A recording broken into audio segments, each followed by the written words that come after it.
সে অনেক অনেক দিন আগের কথা। একটি জঙ্গলে বাস করত একটি টুনি আর তার দুটি ছানা। টুনি তার ছানা দুটি নিয়ে খুব সুখে দিন যাপন করছিল। কিন্তু একদিন টুনির বাসার ওপর নজর পড়ল একটি পাজি শিয়ালের। আরে বাহ, এ তো দেখি টুনির বাসায় দুটো ছানা। যাই, টুনিকে বোকা বানানোর চেষ্টা করি। কি যে নাদুস নাদুস দুটি ছানা, আমাকে যে করেই হোক ছানা দুটোকে খেতেই হবে। টুনির পাখির মাংস যে কত নরম আর সুস্বাদু হয় তা কেবল যে খায় সেই জানে। আমাকে যে করেই হোক ওই দুটি ছানা খেতেই হবে। এই বলে শিয়াল ঝোপ থেকে বের হয়ে টুনির বাসার নিচে গেল আর টুনিকে বলতে লাগলো, এই বেটা টুনি, তোর ছানা দুটোকে নিচে ফেলে দে, তা না হলে আমি যদি গাছে উঠি তাহলে কিন্তু তোর ছানাদের সাথে সাথে আমি তোকেও গিলে খেয়ে ফেলবো। কেন, তুমি কি বানর নাকি সাপ যে গাছে উঠবে? তুমি তো একটা শিয়াল, তুমি কিভাবে গাছে উঠবে? আমাকে তুমি বোকা পেয়েছো নাকি যে তোমার ভয়ে আমার ছানা দুটোকে নিচে ফেলে দেব? তোমার যদি ক্ষমতা থাকে তাহলে তুমি উপরে এসো, উপরে এসে আমার ছানা দুটোকে খেয়ে যাও। এখনো সময় আছে, তোকে ভালোই ভালোই বলছি, এখনই তোর ছানাদের নিচে ফেল, তা না হলে সত্যি সত্যি আমি কিন্তু তোর বাসায় উঠে যাব। তখন কিন্তু আমি তোর ছানাদের সাথে সাথে তোকেও খেয়ে ফেলবো। বললাম তো, যদি তুমি পারো তাহলে আমার বাসায় চলে এসো।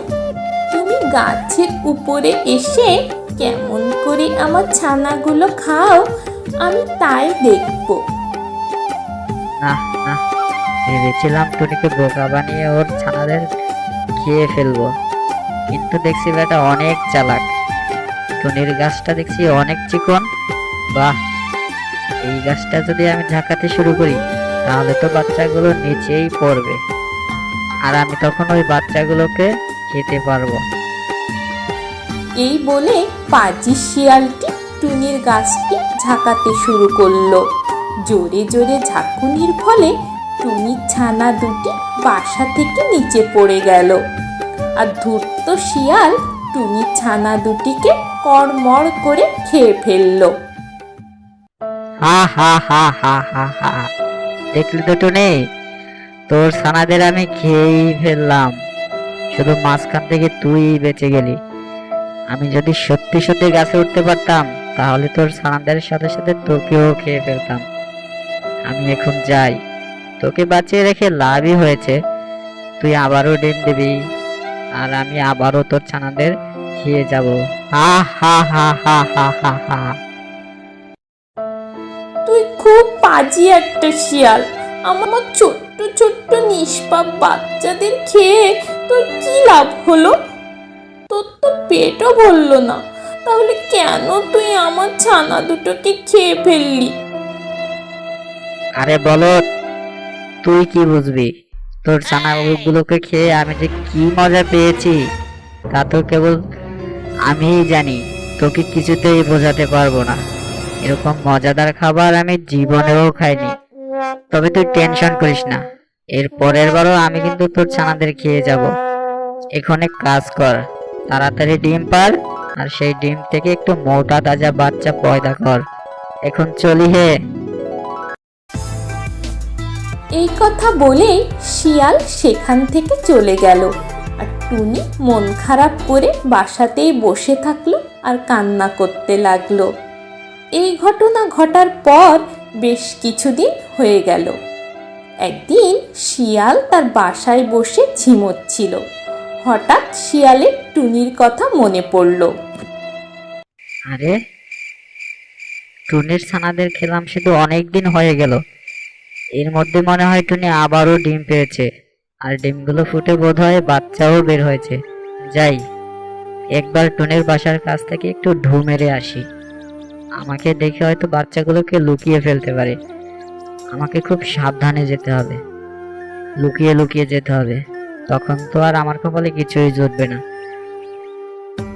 এই বলে পাজি শিয়ালটি রওনা দিল টুনির বাসার দিকে। এইদিকে টুনি আরও দুটি ছানা ফুটিয়েছে। আগের মতোই টুনি তার ছানাদের পাহারা দিচ্ছিল। দুষ্টু শিয়াল ঝোপের আড়াল থেকে সব দেখতে লাগলো। দেখলো আগের মতো টুনির বাসায় নাদুস নুদুস দুটি ছানা ফুটিয়েছে, দেখতে ভারী মিষ্টি। আরে ওই তো টুনির দুটো ছানা। না না, খুব একটা দেরি করা যাবে না, টুনির কাছে যাই এবং ওর ছানা দুটোকে চাই। ভালোই ভালো যদি না দেয় তাহলে আমি ওকে কিছুই বলবো না, আর যদি না দেয় তাহলে সেই আগের মতো গাছ ঝাঁকুনি দিতে শুরু করব। তাহলে একা একাই ছানাগুলো নিচে পড়ে যাবে আর আমাকে কষ্ট করা লাগবে না। হা হা হা হা হা। এই বলে শিয়াল ঝোপের আড়াল থেকে বেরিয়ে আসলো, আবার টুনির বাসার নিচে গেল আর টুনিকে ভয় দেখিয়ে বলতে লাগলো, কিরে টুনি, আবার দেখি দুটো ছানা ফুটিয়েছিস, তা দেখতেও তো বেশ নাদুস নুদুস হয়েছে। আমি বলেছিলাম না যে আমি আবার আসবো? দেখ, আমি আবার এসেছি। নে, আর দেরি করিস না, ভালোই ভালোই তোর ছানাগুলোকে চট জলদি নিচে ফেল, আমার পেটটা যে খিদায় চোচো করছে। আমি তোমার কাছে হাত জোর করে মিনতি করছি, তুমি আমার ছানাগুলোকে খেও না। আমার ছানা দুটি নির্দোষ আর নিষ্পাপ। তোমাকে কি ক্ষতি করেছে ওরা? তুমি ওদেরকে খেও না প্লিজ। কমছে কম এই ছানা দুটোকে ছেড়ে দাও প্লিজ। দেখ টুনি, এখনো কিন্তু সময় আছে, আমি তোকে ভালোই ভালোই বলছি, ছানাগুলোকে চট জলদি নিচে ফেল। আর আমার কাছে কাকুতি মিনতি করে কোনো লাভ হবে না, আমি তোর ছানাগুলোকে খাবোই খাবো। ভালো এটাই হবে যে তুই ছানাগুলোকে নিচে ফেল। আমি তোমার কাছে হাত জোর করে ভিক্ষা চাচ্ছি, তুমি আমার ছানাগুলোকে ছেড়ে দাও ভাই। আমার ছোট্ট নিষ্পাপ দুটি বাচ্চা, ওদের বাঁচার সুযোগ দাও একবার। ও, বুঝতে পেরেছি, সোজা কথায় কাজ হবে না, আঙ্গুলটা তাহলে এবার বাঁকাতেই হবে। তাহলে আবারও গাছ ঝাঁকাতে শুরু করি, তাহলেই তো তোর ছানাগুলো মাটিতে লুটিয়ে পড়বে। এই বলেই শিয়াল টুনির গাছটি ঝাঁকাতে শুরু করে। জোরে জোরে ঝাঁকুনির ফলে বাসা থেকে ছানা দুটি আবার নিচে পড়ে যায় আর ধূর্ত শিয়াল ছানাগুলোকে খেয়ে ফেলল। তারপর শিয়াল তার আস্তানায় চলে গেল। টুনি সেটা দেখে বাসায় বসে কান্না শুরু করে দিল। পরের দিন সকালে টুনির বান্ধবী কাক চলে এলো। কা কা, কি হয়েছে ছোট্ট টুনি পাখি? তুমি কাঁদছো কেন? আর তোমার ছানা দুটো কোথায়? আর বলো না কাক বোন, একটা পাজি শিয়াল আমার পয়দা করা কষ্টের ছানাগুলো দুবার করে খেয়ে ফেলেছে, আর আমি কিছুই করতে পারিনি। শিয়াল কিভাবে তোমার বাচ্চাগুলোকে খেয়ে ফেলেছে? শিয়াল তো গাছেই উঠতে পারে না, তাহলে সে তোমার ছানাগুলোকে কিভাবে খেলো? পাজি শিয়াল দুষ্টু শিয়াল বুদ্ধি করে এই গাছটি ঝাঁকাতে শুরু করে। গাছ ঝাঁকুনির ফলে আমার ছানাগুলো নিচে মাটিতে পড়ে যায় আর শিয়াল ওদেরকে খেয়ে ফেলে।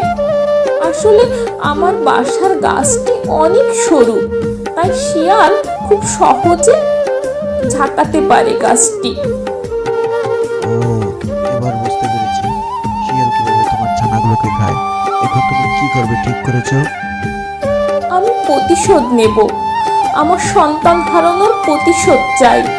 যেভাবেই হোক আমি শিয়ালের কাছ থেকে বদলা নিবই নিব। পাজি শিয়াল দুবার করে আমার 4টি ছানা খেয়ে ফেলেছে, কিছুতেই আমি ওকে ছাড়বো না। শিয়াল তো অনেক বুদ্ধিমান ও চালাক, তাই তো তুমি ওর সাথে কোনোভাবেই পেরে উঠবে না। তাহলে তুমি কিভাবে প্রতিশোধ নেবে? কি ভেবেছো তুমি? কোনো বুদ্ধি আছে তোমার কাছে? শিয়ালকে আমি যখনই সামনে পাবো তখনই আমি ওর মাথাটা ঠোকরাতে থাকবো, আর ওর মাথা ঠোকরাতে ঠোকরাতে আমি ওর ঘিলু বের করে ছাড়বো। তাহলে ওই বেটা শিয়ালটা চরম শিক্ষা পাবে। আরে বোকার মতো কথা বলছো কেন ছোট্ট টুনি পাখি? তুমি যখনই ওর মাথা ঢোকাতে যাবে তখনই তো ও তোমাকে ধরে খেয়ে ফেলবে, তখন তুমি ওর খাবার হয়ে যাবে। মন দিয়ে শোনো আমার কথা।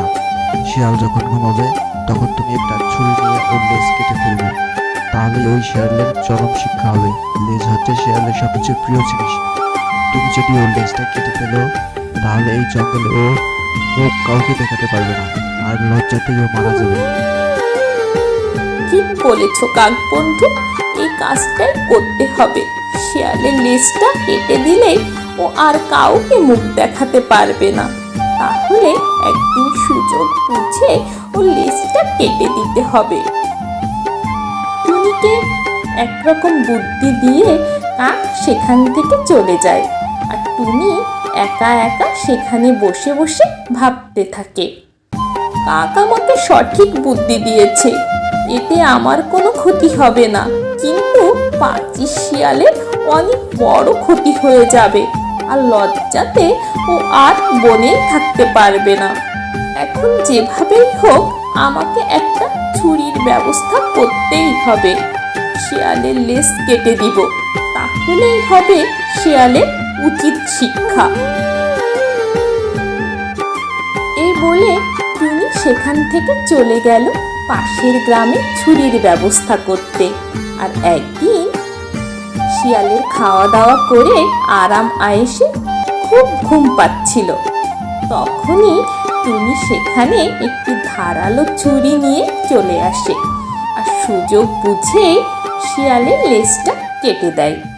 আর শিয়ালেরও ঘুম ভেঙে যায়, আর টুনি একটুও দেরি না করে তাড়াতাড়ি সেখান থেকে উড়ে চলে যায়।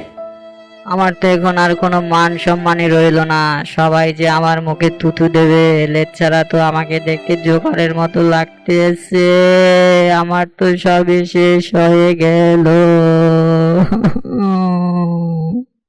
এই বলে শিয়ালটি লজ্জায় মাথা নিচু করে সেখান থেকে দূরে কোথাও লুকিয়ে পড়ল। তা বন্ধুরা, আজকের গল্পটি তোমাদের কাছে কেমন লাগলো তা অবশ্যই আমাদের কমেন্টস করে জানিয়ে দিও। আর হ্যাঁ, যারা এখনও আমাদের চ্যানেলটি সাবস্ক্রাইব করনি তারা অবশ্যই আমাদের চ্যানেলটি সাবস্ক্রাইব করে পাশে থাকা বেল বাটনটি অন করে দিও। তো দেখা হচ্ছে পরবর্তী ভিডিওতে, সে পর্যন্ত সবাই ভালো থেকো, টাটা, বাই বাই।